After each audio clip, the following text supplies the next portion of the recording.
Hi, my name is Ishika Korla, and today I'll be exploring the effectiveness of parental assistance versus technological assistance in improving emotional intelligence and communication in children with autism spectrum disorder. A brief overview of my table of contents. I'll be starting with an introduction before diving into my thesis and then getting into the content of my presentation, discussing technological assistance, parental assistance, and then the limitations of each. Then I'll wrap up with my conclusion and discussing the importance of this topic. Starting off with my introduction, what is autism spectrum disorder? Autism spectrum disorder, also known as ASD, accounts for a broad scope of disorders that affect social, communicative, and language skills, which all range in severity depending on the individual. Deficiencies in communication skills tend to include difficulties in interpreting language, such as issues with grammatics, incomprehensions, or misconceptions regarding speech. These primary deficiencies in communication and relationships result from low levels of emotional intelligence, also known as EI, a type of social intelligence that accounts for the ability to manage one's own emotions as well as the feelings of others. Both communication skills and emotional intelligence influence the social skills of children with ASD, affecting the lifestyle and behavior of these children. Impaired socialization as a result of restricted communication in these children is closely related to their difficulties in peer interaction and disorderly behavior in social settings, which tend to isolate the child. With emerging advanced technologies, there's a stronger focus that can be placed on services for children with ASD. Implementing novel technological interventions such as applications/programs, robots, and series games can improve a child's social skills, communication skills, and empathy. A parent's communication with their child can also play a significant role in their development, specifically their linguistic development. Parents can take steps to learn various strategies to produce positive results in their child's linguistic development and engagement. Also, the behavior of parents can be influential for the behavior of their child, making them a significant aspect of their child's growth. Something to keep in mind as we go throughout this paper is the question: is parental assistance or technological assistance the more effective treatment for improving emotional intelligence and communication in children with autism spectrum disorder? To answer this question, we'll first be looking at technological assistance. One such area of beneficial technological advancement is the utilization of social robots. Social robots, or more specifically socially assistive robots, SAR, and socially interactive slash or intelligent robotics, SIR, can be key for improving social skills and cognitive deficiencies in children with ASD by providing multiple forms of interaction and using simulation. Such robots implement motor skills, including imitation, facial expression, body movements, and gestures. In addition to these skills, researchers have designed robots to emphasize appearance and use audio such as songs and voices. Some examples of these robots would include the therapeutic robot Casper, who uses imitative abilities, body movements, and limited expressions through its more petite childlike frame in order to relate with the child. While social robots generally focus on encouraging social interaction, some are more specialized in certain aspects than others. For example, the robot Leonardo, while it aims to boost social interaction, it also emphasizes using socio-cognitive abilities to model empathy to achieve this goal. Similarly, the robot Zeno prioritizes using expressive face expressions and body movements, while the robot Milo plays a more significant role in fostering empathy through its expressive iPad-controlled face and camera receptors for targeting emotional feedback.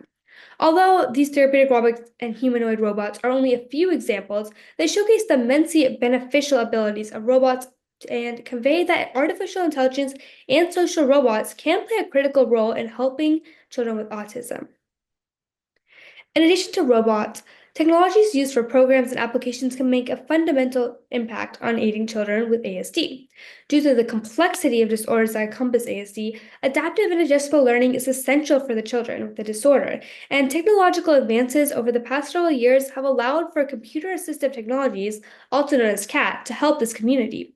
To increase efficiency in areas of deficiency, such as communication and emotional intelligence, CAT programs such as Teach Town Basics and Baldi utilize animation, audio, and visuals to target weaknesses. Additionally, features of applications, such as programs like Moscow, operate with sensors, virtual/augmented reality, geolocation, virtual agents, connect, and even use reward systems to help aid developing specific skills. Furthermore, such programs are more accessible to administer as CAT treatments are entirely digital and can reach a broader demographic, including those with less money to spare for more expensive treatments. The predictability and structure provided by this technology also grants a sense of ease for children with ASD. Lastly, under the umbrella of technological assistance, I will discuss serious games. Serious games are designed to counteract deficiencies in emotional recognition. They do this by implementing pictures, drawings, audio/video recordings, and mimic models as seen in the game Life is Game. Serious games also tend to be diverse, with variations existing among games. For example, a game like Copy Me might include 3 levels focusing on producing facial expressions and having users mimic them, while a game like JStimule focuses on recognition of expressions in different social situations and only uses 2 modes. In addition to games targeting emotional recognition and production, serious games also target social skills, primarily collaborative skills and behaviors in social situations.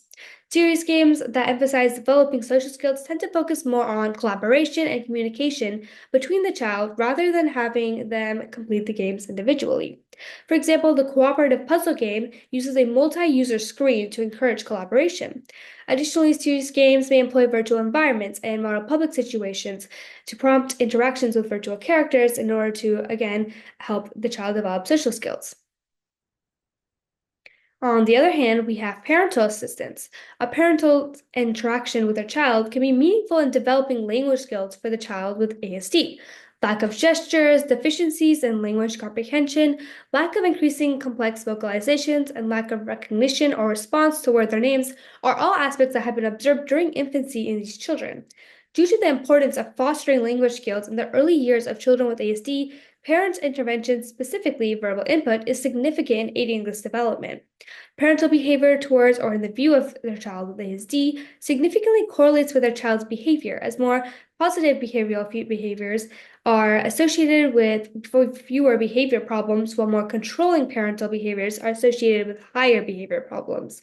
Due to the close ties between parental emotion and the emotions of the child with ASD, parents must step in as co-therapists or take a more significant part in portraying certain emotions and coping strategies for their child.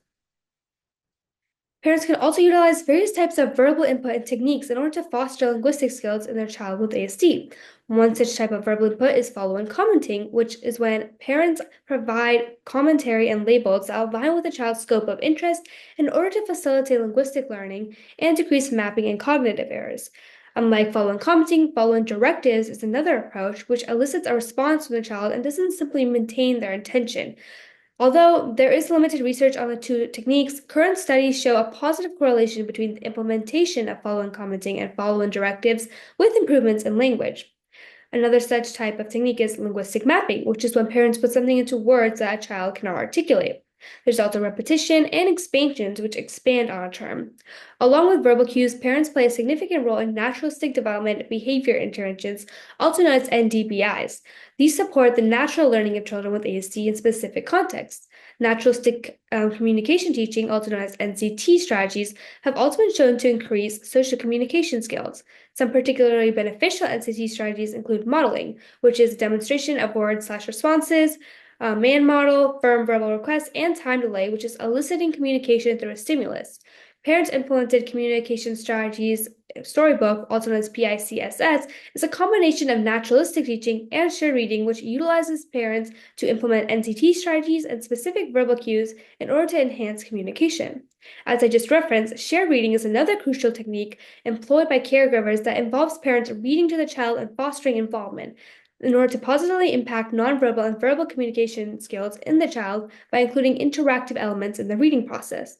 The last strategy I will be discussing is motivational or emotional scaffolding, which is the ability to maintain the involvement and enthusiasm of the child throughout an activity and makes that activity enjoyable for them.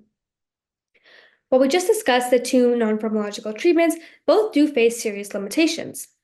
Dysfunctional parental involvement can actually be further detrimental for the child, and parental assistance can require greater commitment from parents, which can be more stressful and not manageable for every family. Furthermore, not all parents may be able to access education on ASD, and such access could cause a financial burden on the family. For technological assistance, specific sound effects can set a child off and produce adverse behavioral effects. Also, poorly developed programs can further isolate a child, and serious games do have limits on clinical validation. Additionally, limited utility on most games outside of high-functioning children with ASD make it not functional for the whole spectrum. Technologies such as robots can also be especially expensive and also have a financial burden. To conclude, given that parental and technological assistance presents advantages and drawbacks, choosing a better option is difficult, as there is limited information on which holds a more significant influence in aiding children with ASD. There's no decisive conclusion. That being said, it is more significant to determine which is the best choice for a specific child. Depending on the child and what works best for them, one path might be more or less effective. Parental involvement provides a more personal approach and may be more effective for a child who benefits from in person interaction.